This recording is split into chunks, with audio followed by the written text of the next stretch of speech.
the Sober Sitdown. I'm your host, Scotty Stuch. We ended up getting a last minute guest upon arrival Saturday night. Yesterday we had Larry Mouse on. Today we have Anthony Hootie Russo out of New York City. I'd like to introduce you to Anthony Hootie Russo. Appreciate it. Thanks for having me on, Scott. Thank you for coming on short notice. Really appreciate Absolutely. it. Well, no, I mean we've had it dabbling in the works for a while. I wound up getting off social media for like a month. My social media was all screwed up, and we didn't kick it for a little while. I didn't want to leave you hanging. I know I told you I'd do it with you. I was hoping to get set up with you, but you were only one interview in anyway. I guess when we hooked up, right? You Yep. filmed yesterday and posted it, or you haven't posted it yet? It's under editing right now. Me and Larry got halfway through yesterday. We're going to finish up on Monday. And we went over a lot. And there's a lot still we got to go over. So that's cool. Patience is key. I love patience, Yeah, Larry's a gent. The motive of my podcast is to, inspire others. We're, reaching out to people who were up, went down, brought themselves back up, not afraid to start over. Out to inspire others to keep that hope and faith. People that are struggling, going through a problem, whether it's through addiction, personal problems, financial problems, marital problems. I just want everybody to know, it's not too late to keep moving forward. You got to be patient. You got to work hard, and you got to make sacrifices. I don't know about moving forward. You're definitely going to keep moving. I'm the walking contradiction of the starting over, the never let that. My failure is like keen with me because I used to enjoy. I'm a gambling man. I gamble in life. I gamble with my life. I used to living on my terms instead of life's terms. But like even when I was in the streets, I actually thought I had a gambling addiction because from 15 on, when I learned how to fill out a sports slip, and I already knew how to play the ponies, and I was in dice games. But back then we played CeeLo. People don't realize that we used to play CeeLo in the social clubs, and things like that. And I loved it.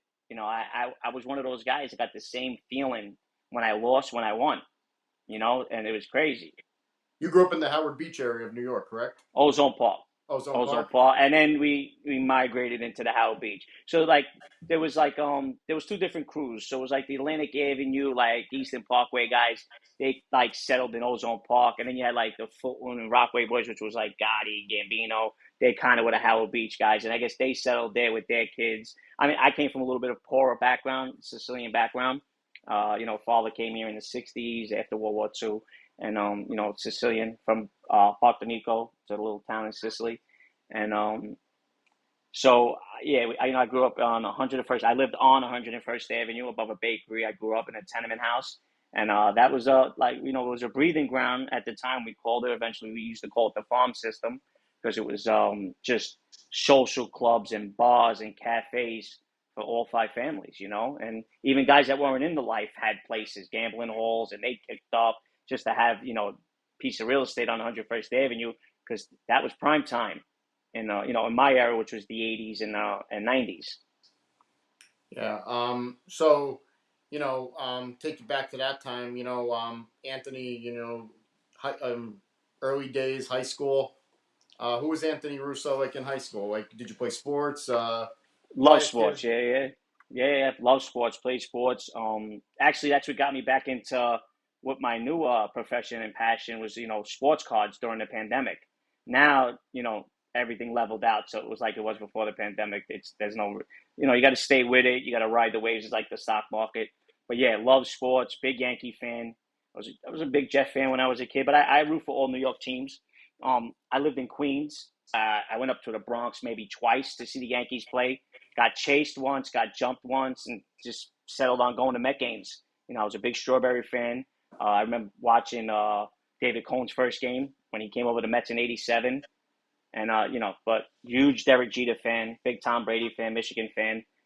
It's crazy because I'm a Jet fan, and you can imagine I got to watch him play for New England. But yeah, so that was me. It's funny because I would put sports teams together in the '90s and the early 2000s.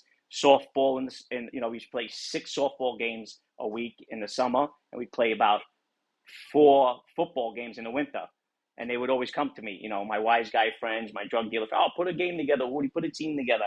And I put teams on Long Island, Ozone Park, Queens, Brooklyn. and I had like a first baseman who's a trafficker. My second baseman's a bookmaker. My outfield is a Shylock. I got a skipper playing third base. And I would bring all these guys together that not necessarily allowed to hang around each other, but because we're on the softball field or the football field, we all be together. And there's probably guys that are in relationships today making money because I put them together. So yeah, I was a big sports guy. I mean, I was an orphan by 13, so I never really had any I wouldn't say discipline, because I was very disciplined because of all the beatings I got growing up by the old timers and by my parents. But school, if I wanted to go, I went. But I enjoyed school. I enjoyed learning. I was always told, get them two educations, get the book education, and get that street education. That's the era I came up in. And it was great. I enjoyed school. I would have liked to have went on. I went for a semester in college. I would have liked to pursue it a little bit more, but I had a younger sibling I had to take care of after my parents passed, and it wasn't, like I said, I had choices. That just wasn't a choice I could have taken. So I took the street life, and it wasn't, the Cosa Nostra way. I was just in the streets. I started out selling drugs, on the corners, and then working the beeper, and wind up having my own spot. And then, I wanted to do the big things. I wanted to go get this stuff and be the connect and do all those things, and I did. And I always said, if I ever was going to be in the life, I wanted to be part of like the Gotti regime, which was like the guys that came from East New York in my neighborhood, and it was Ronnie One Arm. And I said, if there was ever a guy I was going to be with, it would be him or Vinny Asara from the Bananas. But Ronnie was like, he was the Mickey Mantle of organized crime. He was the most powerful Gambino captain, in my era. And I adore the guy. I think the guy's a legend. And to this day, a lot of people, they see my podcast, the Hootie Social Club, and they go on my Instagram, Hootie282, and on YouTube as well, the Hootie Social Club and TikTok. And they think like I badmouth. I don't talk bad about the life. It's like anything else. I mean, I moved into the legitimate world when I first came home, and I couldn't get a job anywhere because nobody would help me. And I went in and applied for a job. I was making $10 an hour, and I met more scumbags in working legitimate jobs, beating their wives, beating their kids. I mean, you get all types of trash, and people think that because they didn't get caught, they're not criminals. These guys are bigger criminals than half the organized crime members I grew up with. So I don't talk bad about the life. The life to me was great. You got a few bad apples. It was like when 9/11, everybody blamed every Middle Eastern and Asian person in the world from India because whatever some radicals did. I didn't, because I know there's bad apples in everything. So you can't blame all Italians. My father was a 100% legitimate guy who couldn't get out of his own way until he passed away. Never believed in anything I believed in, and he was a Sicilian right off the boat. So there's legends in that life in my eyes. Just as people looked up to baseball players, I looked up to guys in the street. Guys that I seen driving the big Cadillac that did the right. I knew guys that were straightened out, captains. I knew consigliers that were just never pinched. You know what I mean? So I can't talk bad about them. And in my eyes, Ronnie One Arm was a legend, and it'll always be a legend. And I'll always talk good about those guys. And there's guys in the life that I'll talk bad about. Like I'll be watching podcasts in the living room, or watching old movies like Casino, Goodfellas, Gotti, some of the classics, and she's like, why do you love this life so much? And I said, well, it's what I mean, honestly, like there is some bad to it, but I said like nobody, and I blame the media for this because you go back to what you were saying like with 9/11 and everything, the media destroys everything, and they categorize everything like you hear the mafia, well, all Italians are bad, or you hear the mafia, they're all murderers. That's far from the truth. Like the era that you're talking about back in the day, like with the Gottis and even farther back and stuff like that. And I'm not saying even what's left of the life still to this day. Those guys conducted themselves like true gentlemen. I mean, you got guys walking around in suits like businessmen, driving around in Cadillacs, had nice things, but nobody talks about like the positive of what they did. They took care of their neighborhoods. They made sure that people were taken care of that were in supportive of them. They took care of some businesses. They took care of. I mean, they may have had their hands in them and stuff like that, but they did look out for their neighborhoods. Like they didn't have people come in there acting a fool on that neighborhood and drawing attention to the neighborhood. They try to keep as much crime that they did in an organized fashion. And I just believe that we should, like, you don't glorify the life, but you gotta respect what some of those guys did. I mean, you go back to education. Most of those guys, like you take guys like Michael Franzese and people like that. You know, these guys go out and get college degrees with the street smarts that they had, and sky's the limit. These guys could be CEOs in companies if they wanted to be.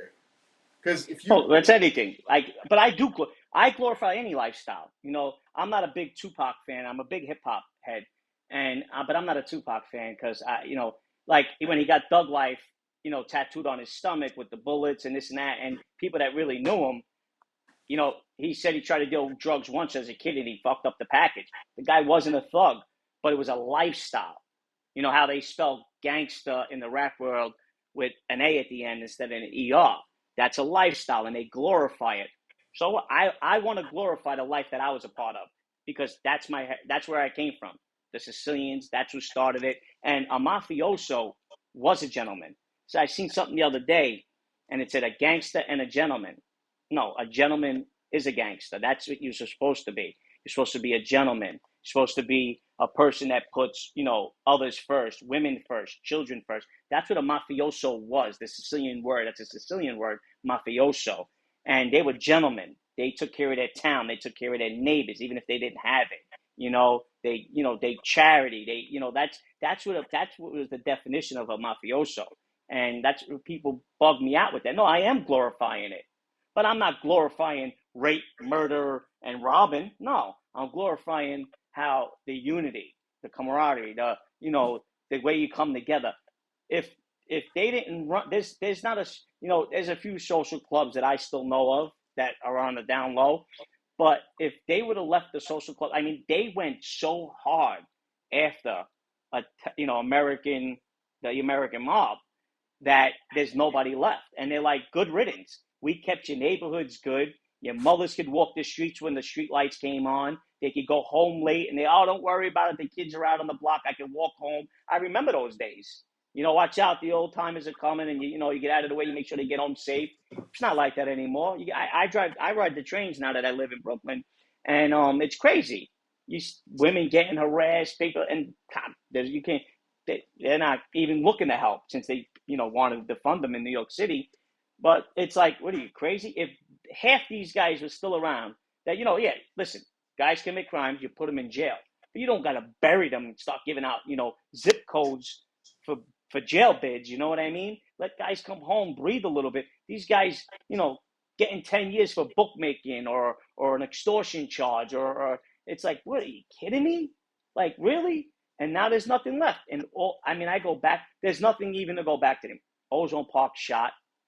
Howard Beach is desolate. There's drug addicts and fentanyl and everything else. I never thought that neighborhood would fall. You couldn't smoke a joint walking down the block in Howard Beach. The older guys would get out and give you a beating. You know what I mean? And now they're shooting dope, banging heroin. Forget it. And banging fentanyl. It's crazy. And that's because the government wants to put every guy with a vowel at the end of his last name underneath the jail. Yeah, it's a really, really different time we're living in right now. It's scary out there, and people don't understand. These ain't the people that are still in the drug game and stuff. These aren't the same drugs that are floating around. With all the fentanyl and everything that's floating around. It's turning people into complete, pretty much walking zombies. People are dying left and right, thinking they're doing one thing and they're getting another. It's people are loose. There's just it's we're walking around in a society where the people that are really doing the wrong stuff aren't really being held accountable. They're just letting them do what they want to do. But like you said, some guy that's maybe trying to make a little side hustle money, gets popped for tax evasion or something like that, non-violent offenses, and they're hammering them to the cross. Yeah, well, listen, I've seen guys get 10-year mandatory minimums on a non-violent. It's insane. I think they should have special places for guys like that, and then have them like a working or a learning on a non-violent. You know what I mean? And like you're hearing about people talking about we should give somebody posted, so I don't know if it was real or somebody said that a politician or something said that people should get lethal injections for getting caught selling a certain amount of drugs. Let's start holding them accountable for, they sell drugs for a certain amount of time, 600 deaths belong to them. I mean, that's just insane. With that, but then you know what?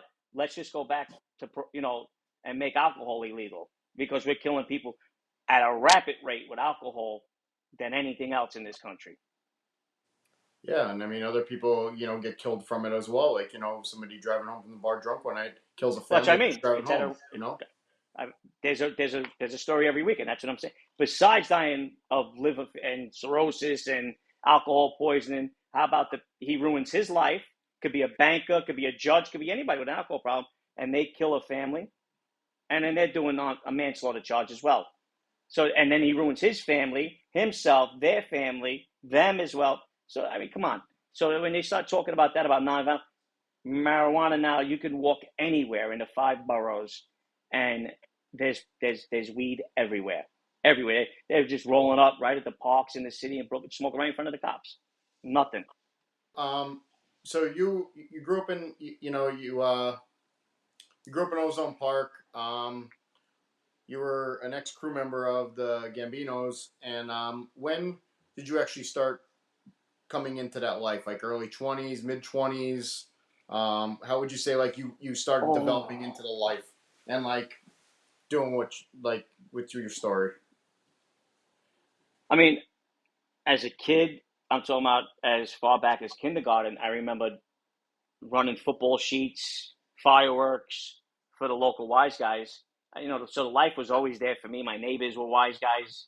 The guys that lived across the street from me, his mother, captain in a different family. His mother lived across the street from me, who I helped with milk at night. She trod down years ago in the old Brooklyn and Queens neighborhoods. And she would, like, with an old clothing line, she would put down a little purse, and I'd run across the street, get her a half a gallon of milk, so she didn't have to walk down the 4 flights of stairs at night.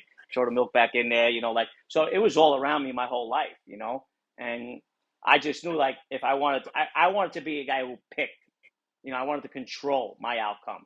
And when the time was right and I started to go heavy and come out of the streets, I started working for a Gambino office when I started learning how to, answer phones and taking bets. Was at 14 on, 2-ply, triple ply, meaning, for bets. And, and from there I just took off, had like 1 foot in and 1 foot out. Like 18, 19, I came up and just started, and, like, just got with a crew of guys that were, my own age, but we hung around their fathers and their uncles and guys that they grew up with, which were older. But the 5 of us that really stood together every day were kind of really close in age, and that was like the youngest guys I really ever hung out with. And they were, by, I got to say, the early 2000s. Every one of them was straightened out. One of them was a captain.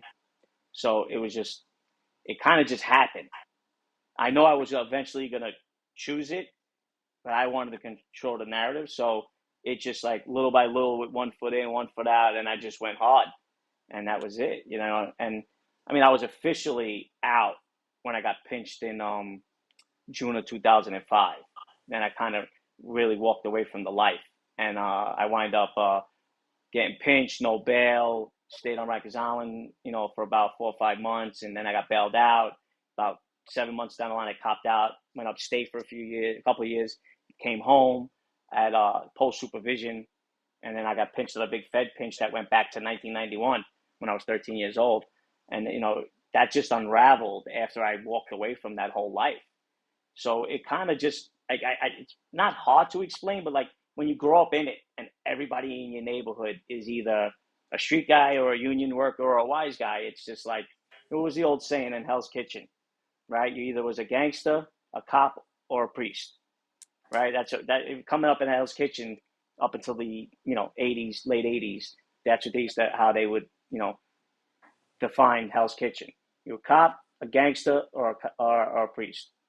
So coming up through like kindergarten, like your younger years, like I mean that was the norm, like in that neighborhood, and you kind of wanted to be You like the knew. guys that were respected and everything like that. Was there any second thoughts in your mind, like coming up through junior high or like younger years? Like, No. was there something else you wanted to be, or you pretty much had your mind made up since a young age? Yeah, I always just wanted to be my own man. It didn't matter what it was. I know I was going to succeed at it. So whatever I was going to do, I was going to do 100%. You know, the only thing I couldn't do was pick what kind of profession I wanted to do. Would I want to be a bookmaker, a pot dealer, a cocaine trafficker, an extortionist? I just chose the street in general. So whatever I can make my money out, except stealing. I didn't steal as a kid, as poor as we were. I guess I got older. I was always afraid that I wasn't good enough at it, so I never wanted to tempt my fate at. So like no robbing, no robberies, none of that stuff. So it was just drugs, and fireworks was a big thing until Giuliani shut that down. Fireworks was huge. I knew guys that's all they did, and they were millionaires, houses on the water. They only sold fireworks, you know. And I made a lot of money before I seen where the money was to be made. I mean, when I was a kid, you know, like I said, on 101st Avenue, there was a social club for every crime family.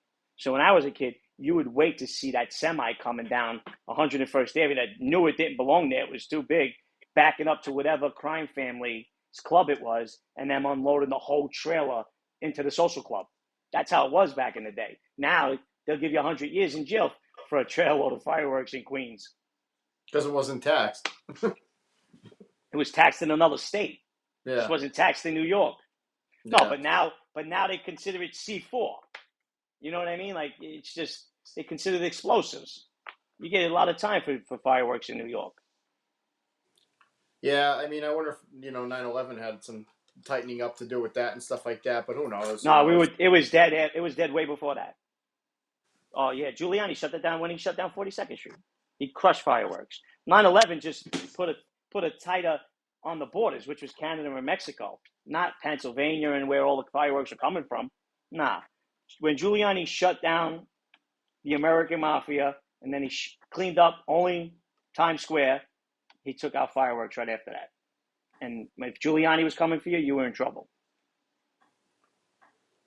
So, leading up, you said you got pinched in 2006. You were saying 2005, I got pinched on a pharmaceutical case, and I fought that, copped out, went up north, did some time, came home, was working in the union, you know, paying my bills, take care of my family, and I started getting into bookmaking on my own, just holding my own, just going overseas with it instead of just holding my own. But usually you would just take the bets. I was paying for a service in Costa Rica, and I had a nice little thing going. I built a nice bank, and then I got pinched within 3 years on a Fed case that I thought I'd have no part of, but somehow they roped me in.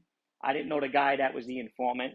I didn't know any of the players that were involved, but then it wound up becoming this whole big thing, and it wound up being 127 guys, 7 crime families, like 6 different states, plus Italy, and it was 127 guys in total. It was the biggest pinch in the history of Cosa Nostra. And somehow I got roped into it, and they were looking to put my lights out, and I couldn't understand it because, I mean, if you listen to the wiretaps, I wasn't on any one of them, and I wasn't around since 05.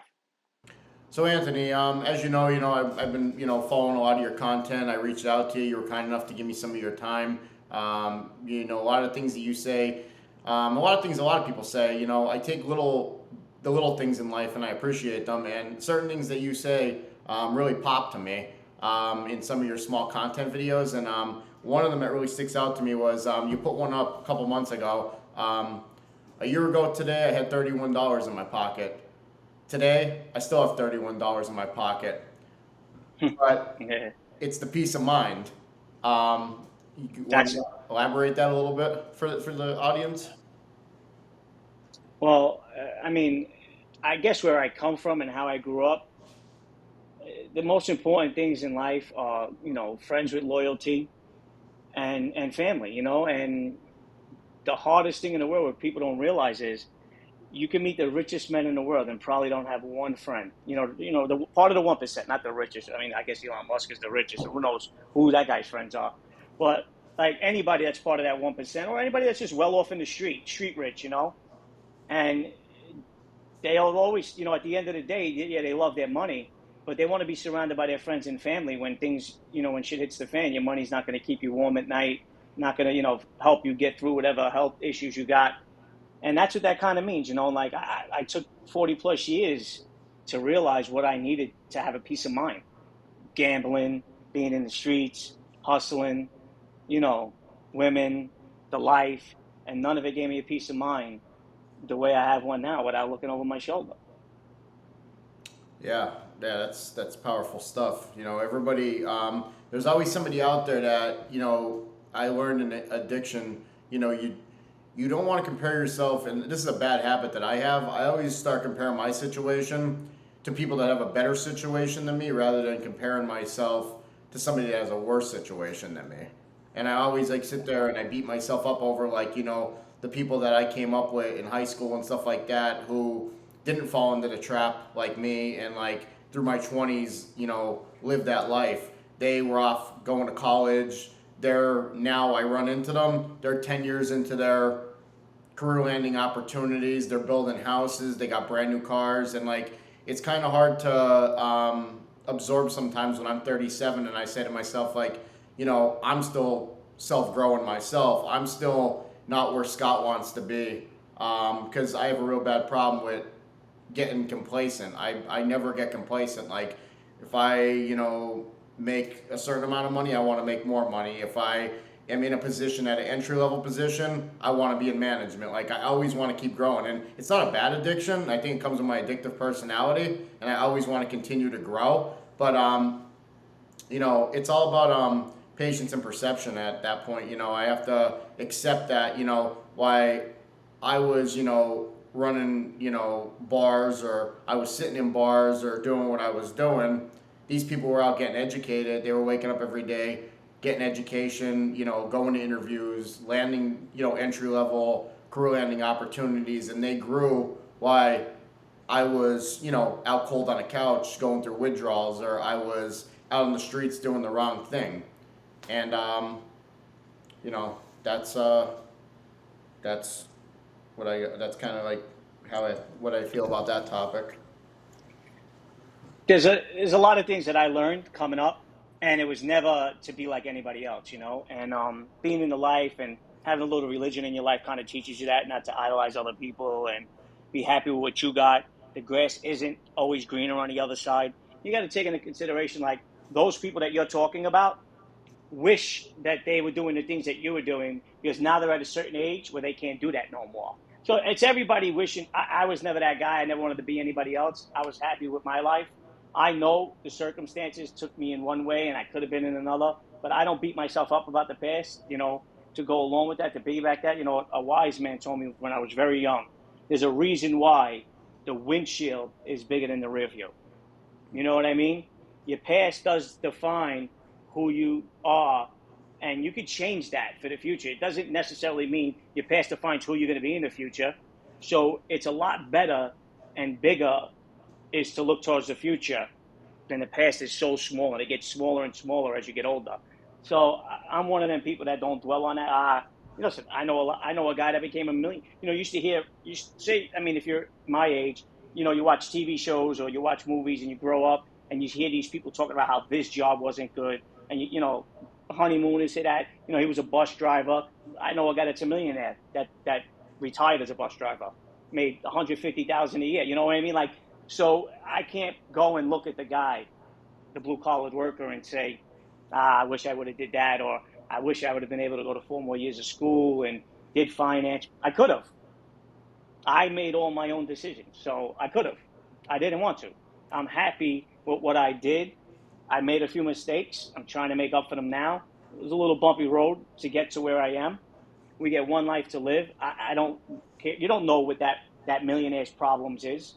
He could have, he could have that, the cancer gene in his family. He could be dead by 50. You know how many of my legitimate friends are dead and they haven't even turned 50 yet? Died in their 30s, early 40s.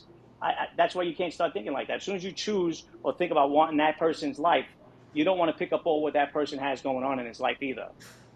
No, and that's just it. I mean, I'm sure if you sat down every single person that you portray that, in my head, the big thing that I'm starting to realize at my age, at 37, and from what I've experienced and what I've seen is, you can't assume. Like, assuming always just never ends well. Like, you can't sit there and make assumptions that everybody's got it better than you just because, they portray to have materialistic items and, a good career and stuff like that. If you sit each and every person down and ask them, hey, I want to talk to you about something. What's one thing that you want in life that you don't have? I'm sure everybody has that. I'm sure everybody has that void that they want. Like, I know a guy that, he's got a stellar career. He's, he makes six figures. But he doesn't have kids or a family. And I mean, I don't know, maybe that's what he wants. Maybe that's one of the things that he doesn't have that I may have that he wants. You know what I'm saying? So, like, you can't assume and stuff like that, but you can't assume also that, like, everybody's got it better than you just because it portrays that way. And that's real powerful what you said about the windshield scenario, the windshield analogy, because that couldn't be more true about, like, you got to let the past be, because if you beat yourself about the past, like, that's like acceptance. Like, you got to accept that there's nothing you can do to change your past. All you can do is change your present and your future.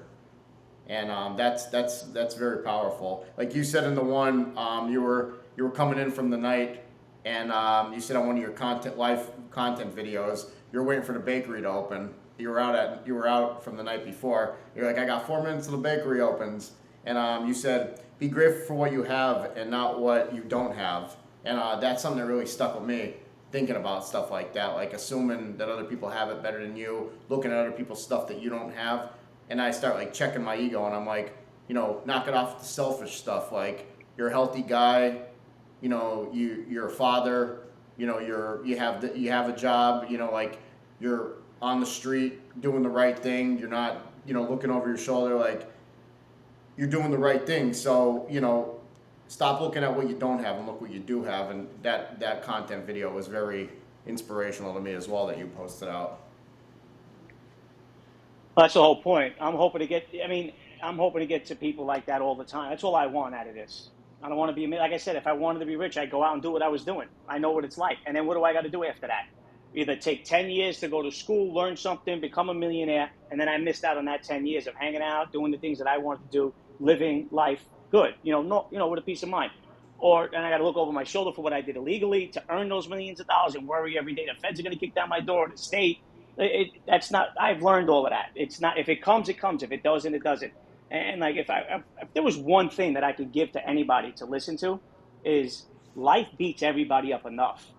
Why would you want to beat yourself up on top of that? You know what I mean? And to me, that just doesn't work. And that's what I live by now. It's too much. I just can't go with that. Life is tough out there. And you think about it, with everything going on right now, with the pandemic. I mean, we haven't seen that since the Spanish flu, and we don't even really know. I mean, we just watch. Oh, he's going on a respirator. Tag him. He's dead. No funeral. Sent him out to be burnt on an island. Like, that's some sci-fi shit that's on the internet or on cable. That's crazy. So to me, everybody should be thankful for the breath in their lungs. Forget about anything else. Right now, the world we're living in, just be grateful for the breath in your lungs. Because I could tell you, if they want to call it the pandemic, COVID-19, whatever they want to call it, I know a lot of people that died because of that. And you know what? I say it all the time. Taking one in the back of the head because you're living a bad life, or dying from COVID or a heart attack or anything else, what's the difference? In today's day, you can't go out on your own terms anymore. There's no control over it. Therefore, be grateful just for the breath in your lungs. And like I said, life beats us up enough. Why would we want to help life by beating up ourselves to go along with it? If there's any advice I'd give anybody, that's it. Start from there. Yeah, I mean, I know you expressing a lot of that stuff, like, you've been up, you've been down, you've been in between. I can relate to that, coming up, and my lifestyle growing up compared to different scenarios. And I know what it's like to have a lot of money, and I know what it's like to not have a lot of money. And I'll tell you right now, like, about a year ago, I made the decision, because I was chasing money and I wanted quick money. I went out on the road for a little while as an over-the-road truck driver with my CDL, and I was gone 6 days in a row, sleeping in the back of a truck, but I was making more money than I can count. However, internally, I was broken. I was depressed. I wasn't seeing my 7-year-old. She was at home, just going through the motions with her mother, and that's what really made me open my eyes to realize, like, you can make all the money you want, but it's only going to borrow happiness. Like, when I came home on the weekends, sky was the limit. We can do whatever she wanted. But that wasn't fulfilling me internally to, find that internal happiness of being home every night, coming home from work like a normal guy, and seeing my daughter every night. So, like, that quick money, the money brings happiness. Money doesn't bring happiness. It just rents happiness.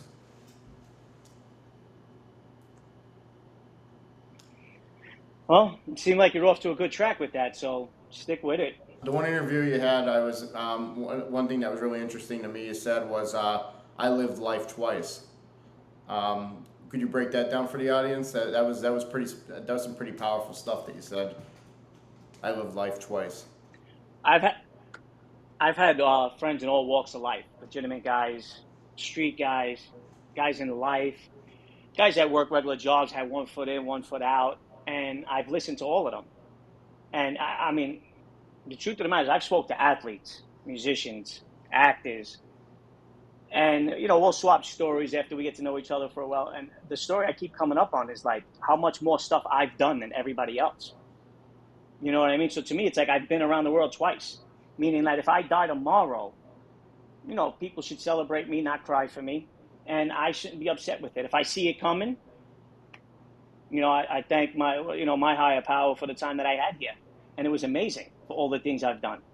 And guys with millions of dollars. I mean, listen, I know guys that are very successful have never taken a vacation, never been outside New York. You know what I mean? So I know what I've done in my life and the fun that I've had and the things that I've done and the people that I've met and the places that I've seen twice. So I know I've lived at this age, 10, going back 10 years ago, I lived my life twice compared to any normal person or any person that has money or that, because I've got to see the things like in the underworld, in the life that people with money wish they could have been a part of. And then I got to see the things that people in the life wish they could have seen, but they're on the streets. I remember being around a captain and like his whole crew, they couldn't go on vacations. They couldn't do spring breaks. They couldn't go to certain places. They had to check in if they went to a sports game, what restaurants they had to go to. And these are grown men, but part of the life, being in a crew, being part of the life, that's what that's about, and I was grateful that I was able to not live like that. I've seen it, I was a part of it, but I also lived this other incredible life besides that, and probably three other lives. So I always put it as I've lived twice. So I'm not, not selfish. I'm grateful for what I've already done and what I already seen. So right now, I'm just happy with a peace of mind, and it goes to a thing that I always think about. When I first started going to work, I was working two jobs. And I hated getting up every day, but I had to do it to keep a roof over my head. And I always said, if I could get to a point where I could just make sure my bills are paid and I could keep a peace of mind, I'd rather have that than be very successful at a job and then rolling over, looking at the alarm clock, using that as a for instance, no one has an alarm clock anymore, and saying, I don't want to get out of bed today. I don't want to go to work today. I want to be able to roll over and say, oh, I got to get this done at work today. I want to do this today. I want to get to work today, get a haircut. I want to be that guy. But, you got to remember, you got to keep a roof over you. You got to pay your bills. So you got to find something. And I'm not saying that's going to happen right away for people, but I live my life like that today. And if I'm gone tomorrow, I'm grateful. Yeah, that's something that I say kind of to myself. To with me being 37, I sometimes like you fall into that trap of life where I'm like thinking to myself like I'm at the end of my road. I'm like, oh man, I'm gonna be pushing 40 soon, and not that that's old, no disrespect, but I'm like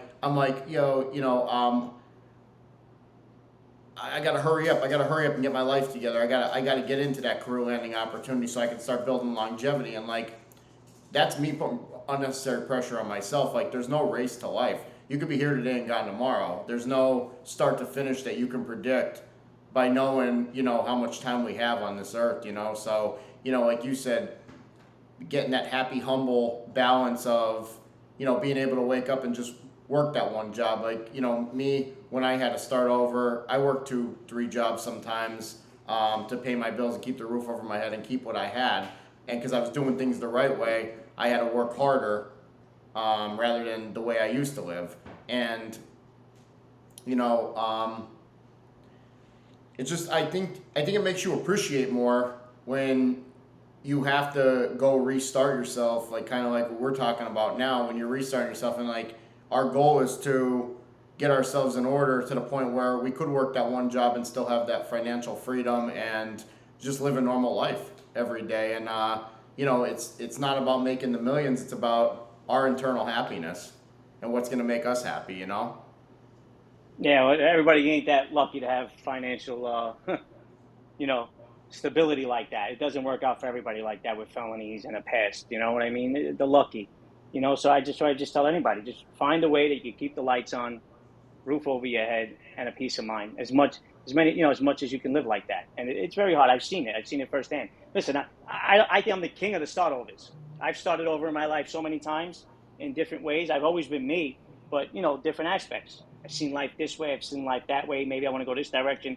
Maybe I want to go that direction.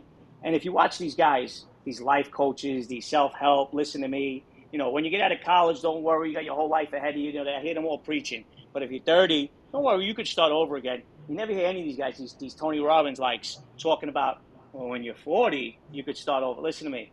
As long as you have your health, you can start over at 60. You know what I mean? Regardless, listen, everybody's best years are behind them.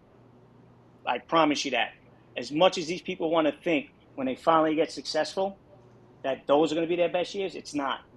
Our best years is when we were recognizing what we wanted to do and what we needed to do to get to the place that we want to be. Even if we didn't make it, that journey was the best years of our life. So I never think like that. Yeah, all our best years are behind us. That's how I see things. And everybody stops at 30, 35 in all these, prominent life coaches and all the way these people talk. And nobody talks about the 40, 45-year-old guy coming home from jail. And that's the problem with society. They don't talk about that guy. And that guy thinks he's going to be working at McDonald's for the rest of his life. Therefore, he's going to go out and commit crimes because he got 3 cots in a hot waiting for him. You know what I mean? 3 hots in a cot, excuse me. So I live my life as maybe I want to wake up today and start over. I don't ever think about my age. I think about my health. Yeah, that's definitely that's what it's about. Like not giving up easy, because anybody can go back to their old life, but creating that new life, that's what the hard part is. And if you're strong, only the strong survive with that. And that's what we're trying to inspire here at Sober Sit Down is, build faith and hope for people that think that there's no hope left. Like you said, you get out, you got felonies. It's not that easy to just start making like quick money and like get advanced in positions where you find that financial freedom where you're making the money of your expectations, you're getting that schedule of your expectations, you're living that perfect life that one would portray. But that's what life's about. Life's about grind and hustle, I believe. I mean, with the day I stop feeling hungry to better myself and want to stop grinding, that's my true sign of defeat in my eyes, I believe. Absolutely. I see some of that in myself as well. But my whole point is just like, it doesn't matter. There's so much now that wasn't out there when I was coming up, like programs, school. I know the feds don't give anybody anything. There's no schooling, there's no programs, there's nothing. But the state does. And everybody mostly is coming home from the state. And they have programs, workshops, trades. Those places do make money. If you want to better yourself and you're just saying, I'm working at McDonald's and I'm never going to go anywhere, yeah, take a business course. Learn how to be a manager. Learn how to do construction. Learn how to fix cars.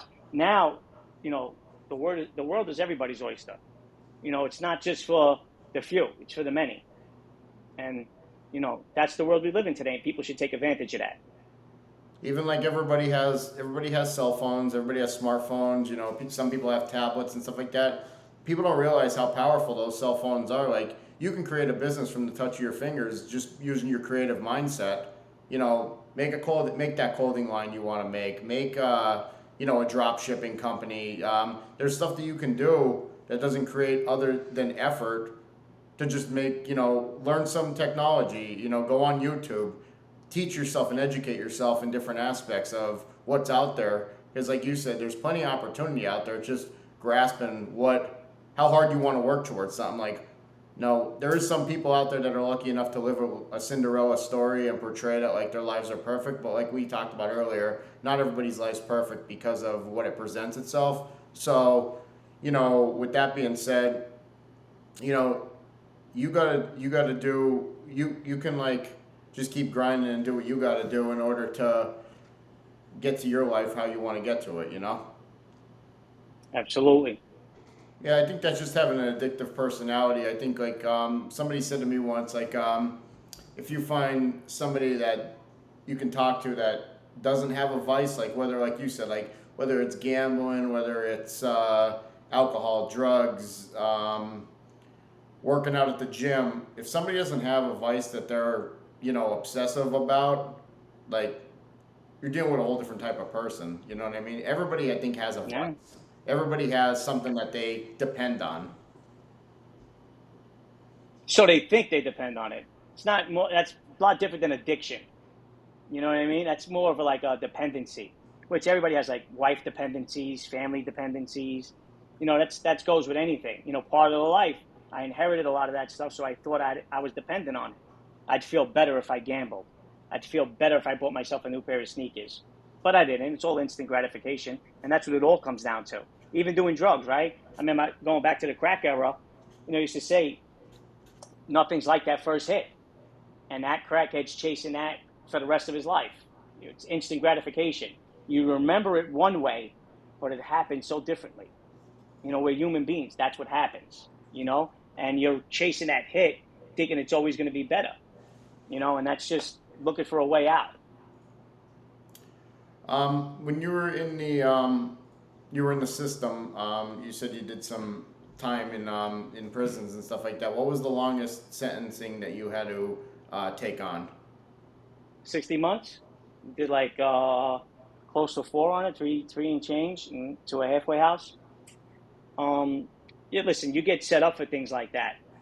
You go, you little, I mean, I guess I got to say it, but a lot of people that look like me don't go to Rikers Island as a young kid, and I did. And my whole childhood, getting to that point, you prepare yourself for that. One day I have to go to jail for these crimes, and I got to earn my bones. And that's how I thought. And a lot of guys like me, when I first started coming up, didn't look like me that ended up in these places. So for me to think like that at the time was no big deal. Looking back on it, psychotic, you know. And that was my farm system. Little skid bid, 6.5s, 120 days, 90 days, and then it's like, listen, I went upstate for 2 years, and that just all prepares you for your next step. I was ready and willing to take 10 years on my last bid without even thinking about it, blink of an eye. If I would have walked in the door the first day and they would have gave us offers, I would have took 120 months without even thinking in the feds, you know? And you got to do every bit of that. Besides, they got some kind of drug program in there for guys that are doing a lot of time, and you get up to a year off your sentence, and then you come home 6 months before your 85% to 90% of your time to a halfway house, which is, they're just like jails anyway.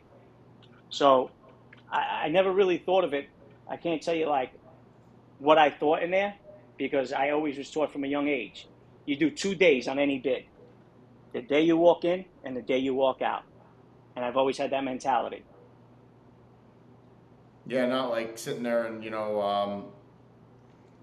obsessing about the in between because like there's really nothing you can do. So that would have been one of my next questions. Would have been was there any challenges you faced while in the system, and if so, what were they? Uh, Classified. You get classified right away. When you end up in certain other jails, what gang you with, what are you claiming? Because they have also, besides the Bloods and the Crip, you get upstate. They got the Army, and they got everything, and they don't just necessarily know you're Italian. When you go into the feds, it's pretty well known. People know you're coming to the jail before you even get there.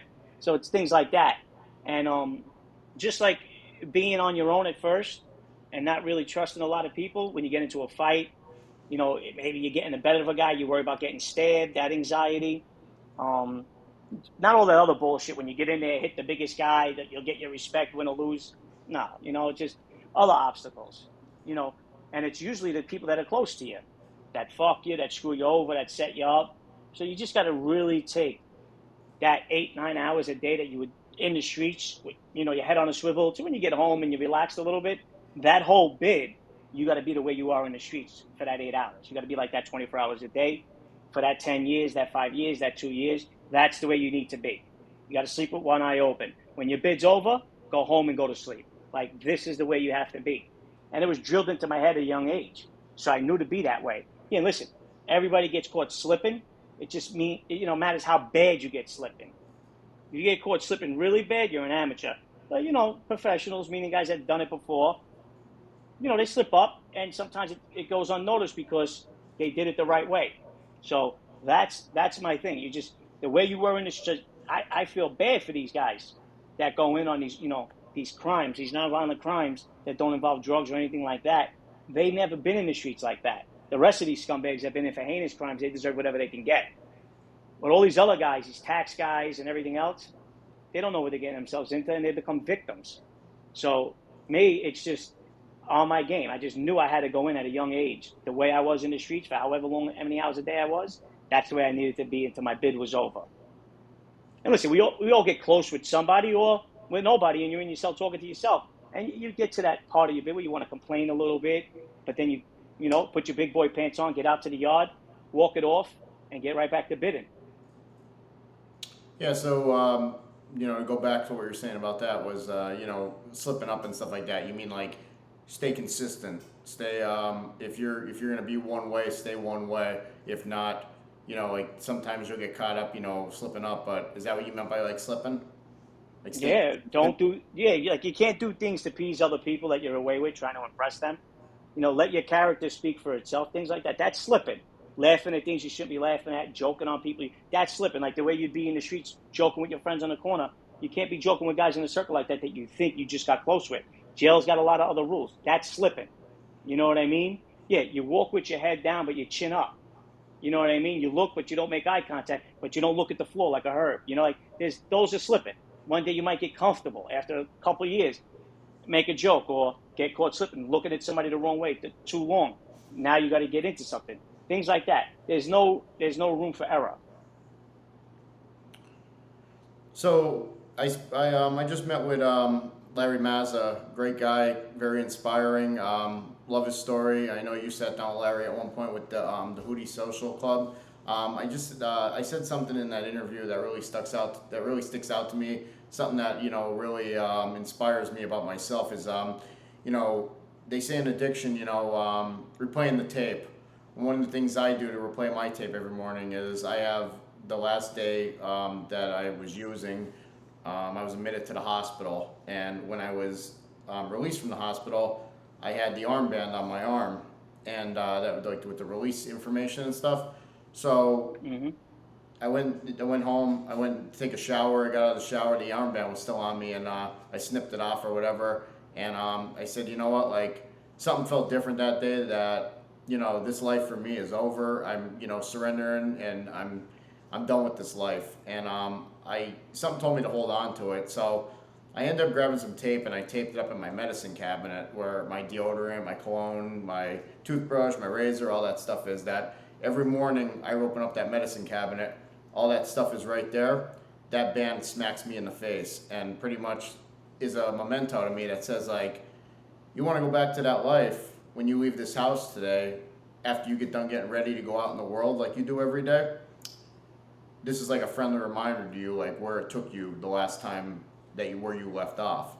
So my question to you is that the same question I asked to Larry is there anything that replays the tape to you when you're going out and you're facing daily struggles throughout life, daily obstacles that makes you not want to go back to your old ways and go back to your life?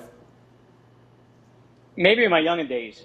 Once I made it up, my mind recently, going back 5 years, 6 years, now it's almost 7 years. That was it. I'm one of those guys that makes up his mind and it's over. I haven't thought about it.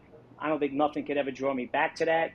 I've made up my mind. Well, now, all the times that I said I wanted to myself, never out loud, I look at my tattoo, my scars on my body.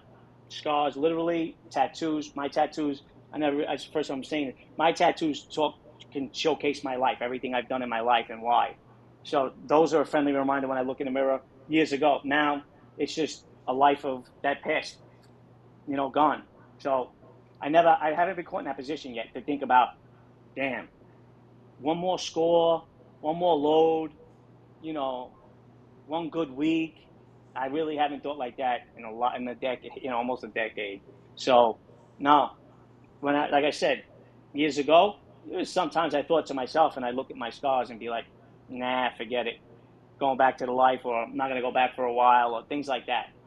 But this last decade, nah, I haven't even had a thought in my mind about the old life.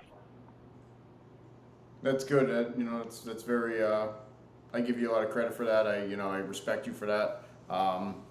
It's very inspiring to others to have that internal strength that there is that one day, because a lot of people fall into that trap where and I'm guilty as charged, having that that relapse. Like how many times I said to myself, oh, this is gonna be it. This is gonna be it. And then 3 years ago, it finally was it for me. And I said it. I stuck with it. And I can't predict the future, but as of today, I'm still fighting the fight, and I'm still living a more pure life now, doing things the right way, and sticking with it, because like coming up through, I was battling a couple things. Not only was I battling addiction, but I was also battling severe financial issues too. So like I got hit with like a couple things at once, and because of the way I was living, I was having also family issues. I was having marital issues, all the issues that because of my addiction, it created multiple issues for me. So when I chose to live that pure life,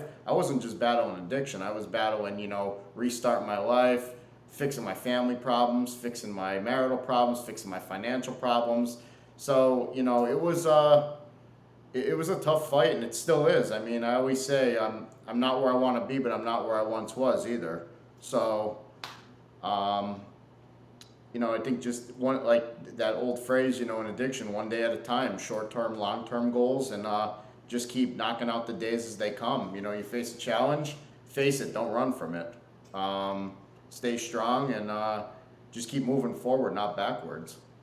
And like the only person that can stop you is you. Like at the end of the day, I'm my worst enemy. Well, it goes back to like when I talk about the peace of mind. If you have that feeling where you need to look at the bracelet or your scars or however anybody and to remind them this is why I can't go back to that life, you don't have a peace of mind. That's my whole point. We need to get to the part where you have a peace of mind where you never have to look at anything and think about that. Listen, when we're all down and out, it's never just one thing. It's always finance, family. Nothing ever makes us stop. Not one thing. It's everything added up, and you just have to realize bringing more toxic things or doing more toxic things to yourself just is going to make that worse and that much longer to get yourself out. And if you're on your way to recovery and you're in the middle of trying to get a peace of mind and you find yourself slipping or looking at that bracelet, take a step back, do an inventory check, and start over and see where you went wrong to start thinking like that again. See, I went through all these steps. I'm not saying that I'm cured, but on the things that I want to pass and not think about no more and move on, like forgiving yourself. Before you can ask for want people to forgive you and you want to forgive others, you have to forgive yourself. I'm a big believer in that. You could say, yeah, I messed up, I was wrong. And saying I'm sorry isn't, you know, admitting that you were wrong, or to me, that's not asking for forgiveness. Your actions, doing the right, waking up and being a good person, a productive member of society, that's saying you're sorry to the people that you need to say sorry to, or that you want to say sorry to you, or, ask for your forgiveness that did wrong to you because you were doing wrong. It's all like that. You got to stop, start over. If it's at a minimum wage job, if you got a family, you got to get away from them or rent a room. You just have to start all over, do an inventory check. And this is the way I live. And that's the advice I'd give to anybody. And this is why, if you're ever looking at that, the more you do that, the more you slip up, you're that much farther away from that peace of mind that you always wanted. Yeah, and I mean, I can honestly say, like, now, like, I don't have to, like, I breeze through in the morning, like when I'm getting ready. I don't sit there and stare at it. I don't sit there and, like, romance it and, like, sit there and you go, oh God, I wish I can have a drink, but oh, that reminds me not to go out and have a drink today. Like, honestly, like, as the days go down, it's just one of those things that, like, I don't want to take it down, because it's nice. It's been up for 3 years now, and it's like one of those things that it's there if I need it, but I don't romance it. I'm not asphyxiated on it. It's as the days went on, life got a little easier, and I don't rely on stuff like that. But it's it helped me through when I was in my early stages, and as time passed, it's a good memento. The days when you go up and down, because life is challenging. Some days are good, some days are bad. When you are having those bad days, I do like having that around to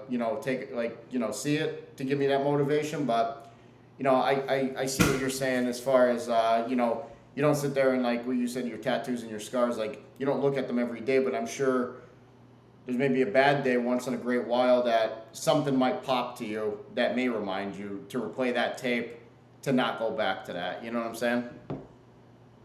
Not necessarily so. I mean, I wasn't talking about specifically you. I was using it as a for Oh, instance. Anybody that's looking for clarity, no, I don't ever look at them because I've learned that you have to find what you're missing, that the alcohol, the women, the drugs, whatever it is that you're addicted to, you're missing something because we're not born that way. We're not born that way. We found that this certain thing, mine was gambling, women, like that is what gave me my instant gratification. Now, all I did was find what I was missing, that I needed that. Now I no longer need that. So no, there's never a day that I look at my tattoos. Now, if it falls out that I no longer have that because it was, substituting, it wasn't substituting. That's what I was missing. But if I no longer have that, I stop. I do an inventory check and I start all over again. That's why I say I'm the king of starting over because I'll never let myself get to that point anymore to have that one bad day. I've had too many bad days in my past. I don't want my future, that to have defined my future, to be honest with you. But I just don't want my future to be that every once in a while I have to look back because then I'm still missing that one part. And that's me. And that's the advice I give to anybody else. Find that missing piece that you put women or money or drugs or alcohol in that spot. We weren't born that way. So we just need to find that niche that isn't, cancerous, self-destructing, things like that. And that's what I search for. And it's been a pretty good decade with thinking like that. to piggyback off of that, do you believe in like checking the ego? Like I think a lot of that stuff that you expressed and a lot of like, as far as for me, I can speak on behalf of myself. Like I fell into the trap of getting into the club scene, wearing expensive jeans, expensive shirts, wanting to make quick money, wanting to get beautiful women, wanting to drive nice cars, all that stuff. That was me stroking my ego and feeding into my ego. And I think that once you check your ego and you realize like a lot of that shit don't matter, I think once you get your ego in check and humble yourself, I think life can become a little bit easier to you. Do you believe in anything that you said might have been feeding your ego or no? Nah, only because I don't believe in anything that isn't real. Ego is your personality, so I don't believe in egos. It doesn't exist. It's non-existent. It's your personality. And for you to change, you have to change your personality. Now, you could have been doing things in your past that was part of your attitude, not being humble, not being aware. See, I'm big on being aware, not humble. Yeah, humble works, but you should not be put in a position to have to be humble. You should be put in a position where you just have to be aware and conscious while you're being aware. You know what I mean? Like a lot of people say I'm aware, but they weren't conscious. So no, I don't believe in egos. I believe that's my attitude. It's what made. I listen. You're 37, 38. It made you that far, right? It got me this far at my age. So I'm not worried about all of that. I see. Ego is always about you're feeding your ego is somebody on the outside telling you that. And then again, you got to find what you were missing that you needed to give yourself self-insurance. You know what I mean? And that's how I live it. And no, I just my attitude, and my attitude's got me this far. So I'm pretty good with that. And listen, at my age, you don't want to be my friend. We're family by blood. You don't want to associate with me. So be it. I'm done with wanting the people to be in my life and be comfortable. That's what I've learned. I don't need somebody, a partner, a family member, a wife, whatever, to define who I am today. Maybe in the past, I don't find myself doing that today because I looked in the mirror a long time ago. Wow, you got pretty far. But everybody talking about you're not being humble, your ego stroke, you got an attitude, you got all of these things that doesn't exist on the human body. But I got all of them. But I'm here, they're not. I'm okay, they're not. And I realized that a long time ago. So if I can't see it, the doctor can't tell me about it, I don't think about it. Yeah, I like that a lot. That's and you're right. A lot of that stuff that I'm expressing to you about, like checking your ego and stuff like that. Um, I'm not against AA, but I don't agree with a lot of the stuff that they say in AA. How, like, they, and a lot of it is like, they, that checking that ego thing. That is something that was said to me by people that Yeah. sponsored me in the past, stuff like that. And I like how you brought that into perspective because you couldn't have said it better. That was really really inspiring how you said that. Um, and I couldn't Right. agree with you more. I really never even myself until you just said it like that. I never even looked at it like that before. But now that you said it like that, it actually opened my eyes to a whole different aspect and perception to that subject. No, I get it. I mean, listen, programs are there because they did help somebody at some point. So it's not that I knock them or against them, but my attitude and the way I live and how I think, it can't help me because I got to think if you got in any program, not just any program, it's your ego that got you there. Now they take you in that program. I don't know AA's rules or meetings or anything, but if they're telling you to check your ego at your door, you're asking me to check what got me to come here because that's my attitude that got me to come here. The way I live my life got me to come here. You know what I mean? And that's your ego. You know what I'm saying? So it's like, why are you asking me to check what got me to wake up one day and say, I'm better than that? That's ego. That's being conceited. I'm better than that. I can get help and be a better person. That's what got me in the door. Now you're telling me now I'm in the door to leave it there? Should I pick it up on my way back out when this is over? Like, so there's a lot of things that how I think and how I live my life doesn't go along with the first thing they tell you when you walk in those doors. And that's just me. A lot of people need that. They need stability. And that comes from institutionalized. People come home, they live so great in jail. And they come home, they're a mess because they got no structure in their life. And these programs are the structure that a lot of people are looking for. And a lot of people that are looking for people that are just like them. So they're trying to fill their addiction with their loneliness or whatever the other things are. And that's why, maybe it started out with AA or NA or whatever one started first. And now they're Gamblers Anonymous and cancer groups. And it's just people filling what they need to fill in themselves with that. It's just trading one for the other. Just, one might kill you and one might not. And there's just a lot of things that, like, yeah, I'm very egotistic because that's my attitude. I'm more aware than I am humble. And that stopped me from walking into rooms to get clipped. If I was that soft, guy that was very humble, I would have just said, yeah, you want me to come in? I'll come in. Instead, nah, I ain't going in there. Who the fuck trust that guy? You know what I mean? That's ego. That's you. That's who you are. And it saved my life a few times. And I ain't never checking it anywhere for anybody. You know what I mean? I'm not going to let it get the best of me and turn around and make me commit crimes or go back to jail or get involved in things. No, I know how to tame it. I know how to pull it back. I know when to use it. I know when my radar goes up and I need to use it. So that's just how I see things in life now. Yeah, because going into AA, I was blessed. I tried doing the rehab thing once.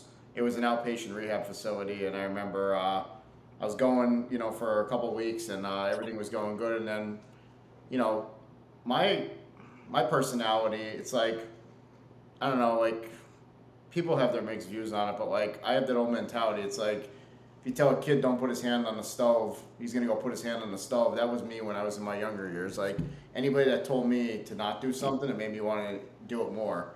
And I realize now looking back that when I did go to that rehab, outpatient rehab, I wasn't doing it for me. I was doing it for family members to keep them off my back for a little while, just buying some time. So, I went in the rooms at AA right after I, went to the hospital for the last time, and I was only in AA for maybe a month and a half. I linked up with some good people. Had like teleconferences with them while I was out on the road truck driving, and always calling me and saying like, "You have to get to a meeting. You have to go to me." I'm like, I don't got to do shit except not feed into my addiction. Whatever works for me works for me. I don't have to listen to anybody but myself. If I feel as though that calling people in a small circle helps me more than sitting in a room full of people, then if it's keeping me sane and sober, it don't matter what I do. I can go to the gym every day. I can go I can go to church. I can do whatever it is that works for Scott. And like you were saying earlier, like, you don't have to listen to what other people tell you have to do. You have to listen to what you have to do for yourself. Well, listening to people, you just said it, got you to do it. You know what I mean? Like that's not what it's about. So why start listening to them on other things, especially perfect strangers? People could give their opinion or what they've known to what happened because it happened to them and they lived it. Everybody in this world, what is it, 5 billion people? Not one single person is alike. You know what I'm saying? And that is how people need to look at things. Just because it worked for you doesn't mean it's going to work for me. Like I said, I'm not against it because it does work for certain people. And who knows if I ever might need it in my future. But I know what works for me right now. And it's what I'm doing. And no one can tell me that because I have to figure it out. And all of these people you're saying that didn't like your attitude, that didn't like this, that didn't like that, they pay your rent, they pay your mortgage, they pay your child support. Who gives a shit what they thought about you then? Your mother and father, because they bring you into this world, they take care of you to a certain age. And you know what? In these days, probably only 50% of parents do that. But going on that old saying that, it's your parents, other than that, who else do you owe anything to but yourself? That's what I try teaching my kid too, because like that was a problem of mine in my past that I'll be willing to admit right now is that I was too much of a people pleaser. I cared too much of what other people's opinions were, and then I caught myself, slipping, like you said, like becoming a chameleon and changing my colors to adapt to other people's surroundings when I can only play out a character for so long until it starts showing on me. Like I can't be a person that I'm not. I'm one of those people that I have a hard time keeping my opinions to myself. If I feel disrespected, I'm going to stand up for myself.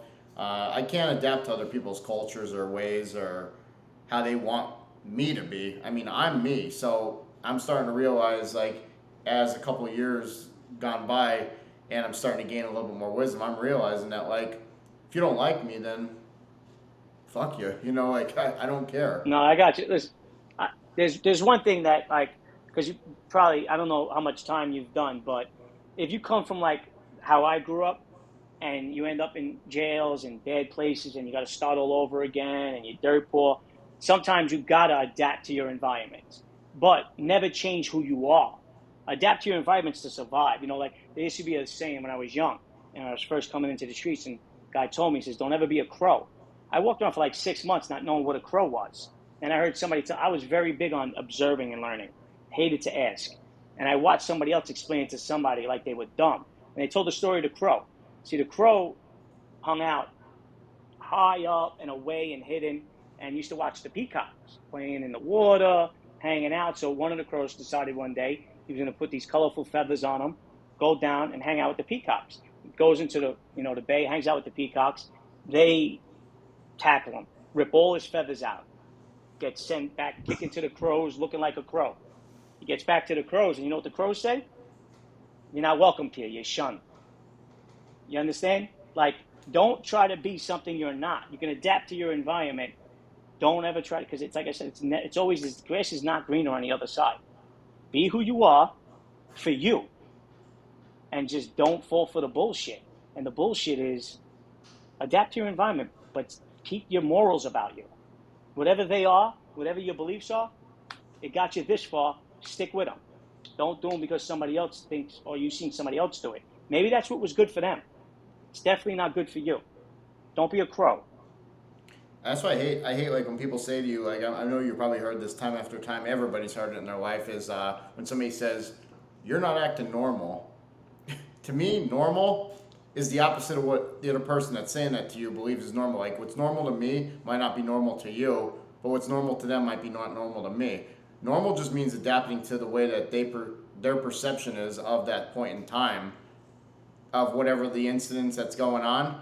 That's what they believe is normal. So for them to tell you that you're not normal, who are they to make that interpretation? And I stopped believing that. Like, you know, it's not that I'm not normal. It's just that I'm not adapting to their ways. I just don't believe in words like normal and crazy. I believe in mental health. I believe in normalcy in somewhat, but not really thinking about it today. That word normal just never existed with me because we don't live in a world where words like normal and crazy can help anything. We live in a world of mental health. It got hidden years ago because it got frowned upon. But today, since it's not frowned upon, there's commercials about it, pamphlets in every room you walk in, actors, athletes, mental health, mental health. Nobody says crazy anymore because crazy and normal exist in a world where psychology is, the word of law. That doesn't exist anymore. So what's normal and what's crazy? You need 20 years extra of college and PhDs, and maybe you write a few papers and books, and you get some people to believe it. To them, that's what normal, and that's where it exists. The world we exist in, it doesn't. We live in a world where you get by. Maybe you got mental health. Maybe you got something else. Maybe you got this. Maybe you got that. Whatever it is. What's normal and what's crazy? I don't think it's for anybody to decide or choose or come up with that saying to say to anybody. Well, yeah, it's mental health is a serious issue in this country. I mean, it's worldwide. I mean, mental health, undiagnosed mental health, people walking around with undiagnosed mental health issues is just it's a stick of dynamite waiting to be sparked. I can honestly Take a say time bomb. I can honestly say that in my time of addiction, I'm starting to really come to realization with myself that did I really have an addiction or was I just self medicating myself and alcohol was the void that I was filling my void with my mental health issues because I really kicked it in high gear when I started experiencing anxiety, depression, and going through certain situations in my life. And they say adding alcohol to an anxiety issue is like trying to put out a fire with gasoline. And I think, Well, then I don't mean to cut you off because I got to wrap it up soon. But just to touch on that real quick, you have all the tools because you're fixing them. Remember when I just said you took alcohol in your life because you were missing something, and now you're saying it's the mental health part is why you did alcohol. So now you have all these tools, Scott. You just got to know when to use them and how to use them. You got to have somebody to tell you that you have them. So now there you go. You're saying that your mental health is where your alcohol came in. Now, if you can help your mental health, then alcohol wasn't your addiction. It was just something that got you to a point where you had to realize it's my mental health that I'm missing that I need to work on and get that under control. And then I don't have that addicted personality. That's just somebody that wrote that in a psychology book somewhere, and I'm using that as a crutch. No, no. We're all trying to fill something that we were missing in our lives. And you got tools. Use them. You're saying it's mental health, family, being accepted, whatever they are. Pick them out, use them, and you'll throw those things so far in your rear view, too far back to see them. You know what I mean? okay, Anthony, so we're running a little at the end of the time. So I'd like to ask you just about, do you have any advice for any people thinking about who wants to get into the life of a street hustle or anybody looking to make that change that are currently in the life of a street hustle? Any words of advice, encouragement, inspiration? It's always tough with that because we're really reaching people. Everybody says, don't do it. It's not worth it. Jail's at the end. Some of these kids out there that I'm hoping are watching this, they believe jail's a better place than where they actually come from. So for people like that think they don't have a way out, I just ask them to dig a little deeper, look a little harder. It might not, listen, minimum wage, working at McDonald's might not be the move, but any day free is a better day than being locked up. And I'm not with that three hots in a cot. And anybody else that can actually make their own decisions. And a lot of this life became years later. About 50% of it, people chose it. And I would just say, just look at, internet is out there. And you can hear a zillion stories just like mine. Don't do it. Just read the literature that's in front of you. Watch the episodes. We didn't have that when we were growing up. And we thought those were the only outlets we had. And we took them. And it was glorified. Listen, in some differences, like in Asia, gangsters are respected by, the right people. Gangsters in China own casinos. You know what I mean? Like that's to them. In Russia, they hate their government. Gangsters to them is, who they look up to. So it's hard. It's different for everybody. All I say is just look at other options. I can't, actually put it out there because I was blessed in the part of the life that I came from and the crew that I ended up with, and the captains, and the captain that I ended up with around. I got nothing against any of them, and I got no regrets in that, in that aspect. But just look around, and it's a lot. It's the world is a lot bigger today than it was when I was growing up, and there's other choices out there if you really want them. Yeah, like you were saying earlier, you work with the unions, back in New York. I'm a CDL truck driver right now, and they're good. They're good jobs. I mean, back in the day, coming up in the life of street hustle and stuff like that, we might have been like, why do you want to wait a year to make 50 grand when I can make 100 grand in a year? But what people got to understand is that, and when I used to run a juvenile detention wing, I had my own unit. I was like a unit manager. I used to give speeches every day for the youth in my dorm, and we'd have like an afternoon meeting where we bring them out, try and give them some motivation, stuff like that. And I was trying to tell them you guys sitting in here, you may or may not be making money on the outside. I highly doubt you are right now. And I know you ain't making the same money you were making while you were running the streets, but what you got to understand is you take a job that's going to pay you 50, 60 grand a year, 4 years, you're going to make over $200,000. And it's consistent, and you may have to be patient, but at least you're not looking over your shoulder making it every day. You're not worried about, am I going to get popped? Because if you get pinched and you got to go do 10 years for making 100 grand, 200 grand on the streets, now you just went 10 years with, not making any income. And the person who goes to work every day that makes 50, 60 grand a year in a 10-year span is going to surpass you, and they're going to be more successful in the long run. So it's almost like being patient to win that race, walk before you run. Absolutely.